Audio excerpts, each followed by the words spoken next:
Nouveau face-à-face tendu entre la Grèce et ses partenaires européens cet après-midi. Après 2 échecs, il reste peu de temps à Athènes pour tenter d'arracher un accord sur le prolongement de son financement au-delà du 28 février, sans quoi la Grèce sera rapidement à court d'argent. Principal adversaire du gouvernement d'Alexis Tsipras dans son refus de l'austérité, l'Allemagne qui reste intransigeante sur les obligations d'Athènes à assainir ses finances publiques. Alerte à la grippe, l'épidémie a déjà touché plus de 2 millions de personnes en France alors que le pic n'est pas encore atteint.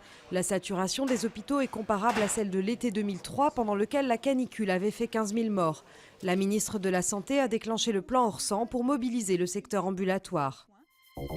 Le maire de Caracas arrêté dans son bureau par 80 membres des services de renseignement. Antonio Ledesma, figure de l'opposition, est accusé par le président vénézuélien d'avoir tenté de mener un coup d'État avec l'appui des États-Unis. Des accusations aussitôt dénoncées comme sans fondement et fausses par Washington.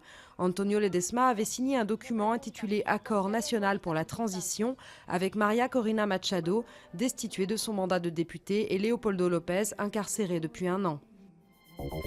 Le gouvernement a échappé à une motion de censure déposée par la droite. Les députés socialistes frondeurs qui refusaient de voter la loi Macron ne sont pas allés jusqu'à joindre leur voix à celle de l'opposition de droite.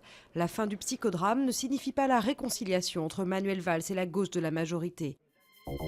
Timbuktu et Saint-Laurent, grands favoris de la 40e cérémonie des Césars ce soir. 2 films sur le grand couturier français s'affrontent d'ailleurs dans plusieurs catégories, dont celle du meilleur acteur. Chez les femmes, Juliette Binoche, en comédienne confrontée aux affres du temps dans Sils Maria d'Olivier Assayas, sera en compétition avec Marion Cotillard et Adèle Haenel notamment.